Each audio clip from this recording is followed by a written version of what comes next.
नमस्कार मित्रों, भगवत चर्चा में एक बार फिर आप सबका स्वागत है।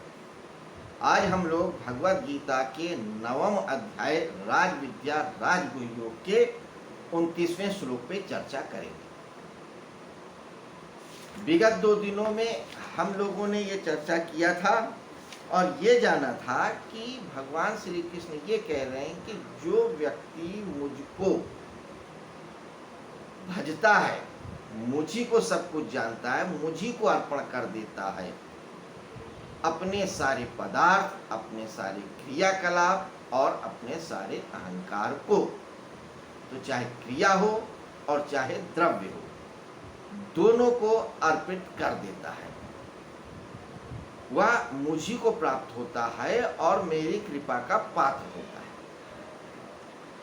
अब ये प्रश्न उठता है कि जो अपने आप को नहीं समर्पित कर पाते, क्या ईश्वर उस पर कृपा नहीं करेंगे? क्या अगर कोई व्यक्ति समर्पण नहीं कर पा रहा है, पूरी श्रद्धा नहीं कर पा रहा है, पूरा संकल्प नहीं उपज पा रहा है, तो क्या ईश्वर उसको नहीं मानेंगे? क्या ईश्वर की कृपा उस पर नहीं होगी? इसी बात का उत्तर अगले श्लोक पे दे रहे हैं। क्योंकि जब ईश्वर सबका पिता है, परम पिता है, कृष्ण ने स्वयं कहा कि मैं माता भी हूँ, पिता भी हूँ, रक्षक करने वाला भी हूँ, संहार करने वाला भी हूँ। तो जब पिता भी हैं और माता भी हैं, पूरे संरक्षक हैं, तो माँ बाप तो किसी भी बालक के प्रति द्वेष नहीं रख सकते, चाहे कोई भी हो। उनके लिए हर बालक बालक है, कृपा का पात्र है और प्रेम का अधिकारी है।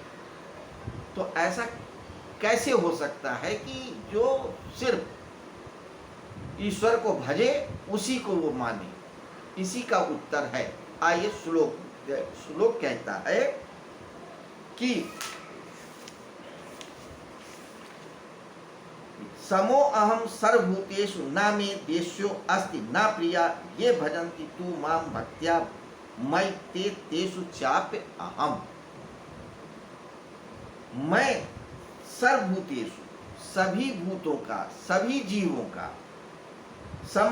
समान हूँ। उन प्राणियों में न तो कोई मेरा द्वेषी है, दुश्मन है, और न ही कोई प्रेमी है।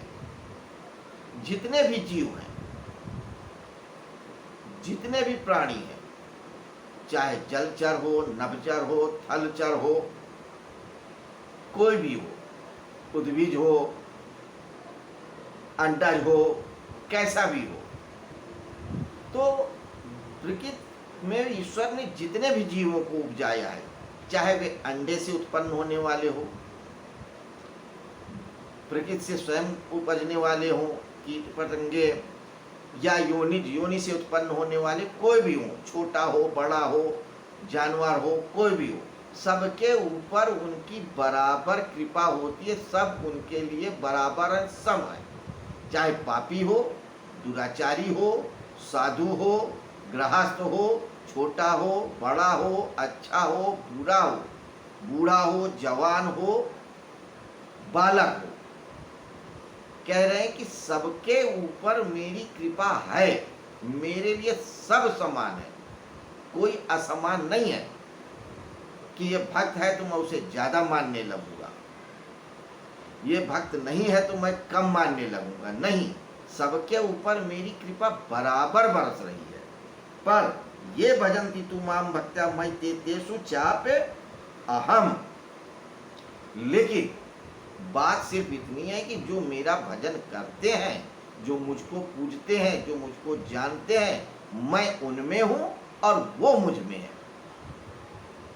मैं सब में हूं, लेकिन जो मेरा भजन करते हैं उनको ये बोध हो जाता है कि मैं उनमें भी हूं।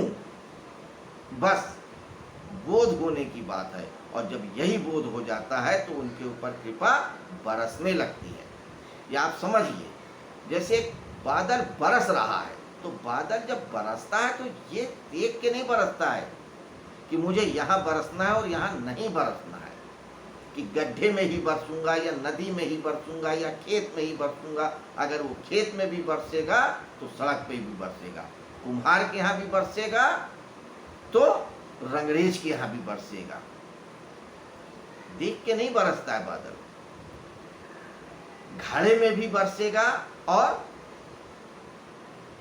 नाली में भी बहेगा। बात सिर्फ इतनी है कि जो पात्र होते हैं वो सीधे हो जाते हैं, यानी कि उनका मुंह बादल की तरफ हो जाता है। नतीजा क्या होता है, जब बादल बरसता है तो जल उसमें भर जाता है, जल से वो आप्लावित हो जाते हैं। तो बादल किसी के ऊपर विशिष्ट कृपा नहीं कर रहे हैं, सबके ऊपर कृपा कर रहे हैं। तो परमात्मा तो बादलों का भी बादल है, सबके ऊपर कृपा करने वाला है, सब पे बरस रहा है, बराबर बरस रहा है। बस सवाल ये है कि आपके पात्र का जो मुंह है वो नीचे की तरफ है या बादल की तरफ है, परमात्मा की तरफ है या संसार की तरफ है। अगर संसार की तरफ है आपकी पात्रता का मुख, तो ईश्वर की जो कृपा बरस रही होगी वो बह जाएगी, आपको पता ही नहीं लगेगा, आप रीते के रीते ही रह जाओगे, खाली के खाली ही रह जाओगे। लेकिन अगर पात्र आपका सीधा हो गया है, समर्पण की वजह से, भक्ति की वजह से, श्रद्धा की वजह से, तो ईश्वर की कृपा उसमें आएगी ही आएगी। बात इतनी सी है।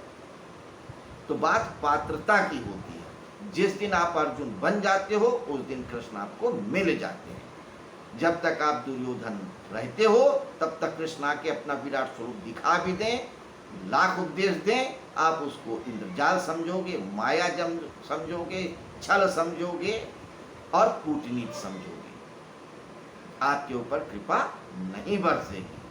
तो ये सोचना कि साधु और असाधु को देख के ईश्वर कृपा करता है, ऐसा कतई नहीं है। वो सबके लिए बराबर होता है। ये जो गूढ़ बात है, ये एक्चुअली गूढ़ भी नहीं है, बड़ी सरल और सहज और कॉमन बात है, कॉमन सेंस की बातें हैं, बस समझने की बात है, समझ समझ का फेर है।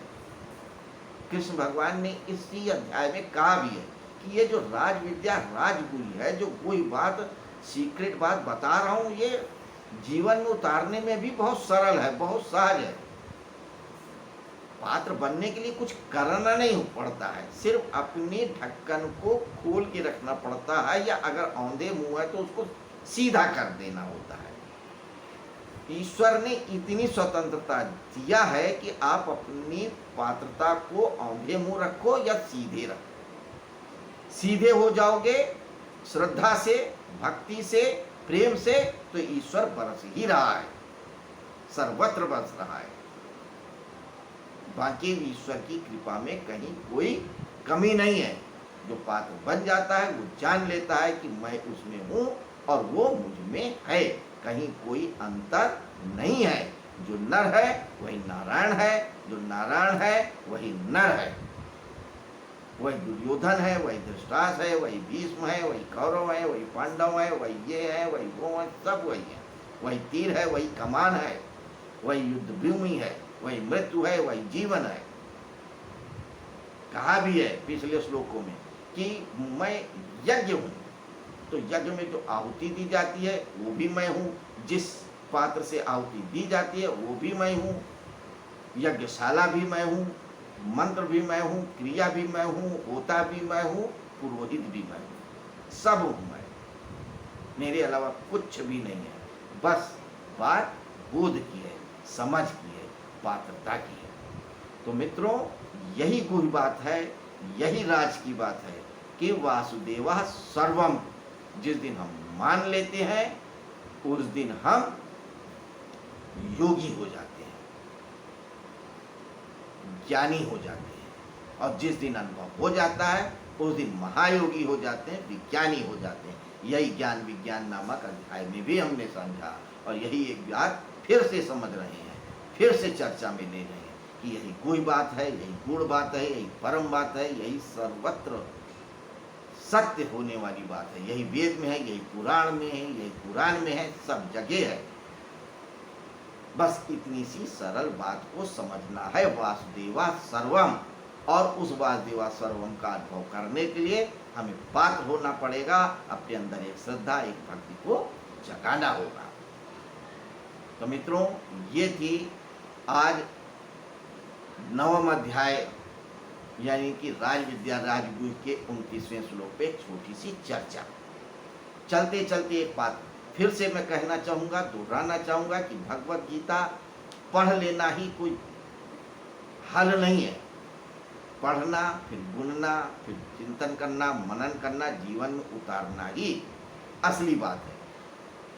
पढ़ पढ़ करके कोई मतलब नहीं है, तोता बन जाओगे। कभी हमारी तरह वीडियो बनाओगे, कभी प्रवचन में जाओगे, कोई नहीं मिलेगा, 4 आदमियों से अपनी उसी बात को बता के खुश हो लोगे कि मैं भी ज्ञानी हूँ। लेकिन वो ज्ञानी नहीं, वो तोते जैसा होगा। जीवन में कोई बदलाव नहीं होगा। आप वैसे ही पापी रहोगे, वैसे ही भोगी रहोगे, वैसे ही लालची रहोगे, वैसे ही दुखी रहोगे, वैसे ही संशय में रहोगे, या वैसे ही जीवन के युद्ध में रहोगे, कुरुक्षेत्र में रहोगे, महाभारत में रहोगे। आप दुर्योधन की तरह लड़ते रह जाओगे। आप अर्जुन नहीं बन पाओगे, तो आपको कृष्ण कभी नहीं मिलेंगे और आप जीवन के इस महाभारतीय युद्ध में खेत हो जाओगे, खत्म हो जाओगे। खत्म होने का मतलब ये नहीं कि आपकी आत्मा खत्म हो जाएगी। आत्मा तो खत्म होती ही नहीं, लेकिन यह भौतिक शरीर खत्म हो जाएगा। उन्हीं अविश्वासों को, उसी अज्ञान को लिए दिया और फिर एक बार आप जन्म मरण के चक्कर में पड़ जाओगे। फिर पैदा होगे, फिर कष्ट सहोगे, बालपने का, किशोरपने का, अध्ययन करोगे, मनन करोगे, चिंतन करोगे, पाप करोगे, पुण्य करोगे, संशय में आओगे, फिर भगवत गीता पढ़ोगे और फिर भूल जाओगे। तो ये चक्कर बार बार ना चले, इसलिए बोधपूर्वक भगवत चर्चा को सुने, बोधपूर्वक बुने और जीवन में उतारें और इस भवसागर से पार हो जाएं। अगर नर हैं तो नारायण हो जाएं। बस यही सहज बात है, यही सरल बात है, यही कोई बात है। तो आज की चर्चा हम यहीं पे समाप्त करना चाहेंगे, आपसे आज्ञा लेना चाहेंगे। कल फिर मिलेंगे इसी 9वें अध्याय के अगले श्लोक 30वें पे चर्चा करने के लिए। जो 30वां श्लोक है, इसी श्लोक के आगे की बात है, इसी का एक्सटेंशन है। और आगे क्या बताएंगे कल हम देखेंगे। नमस्कार, शुभ रात्रि।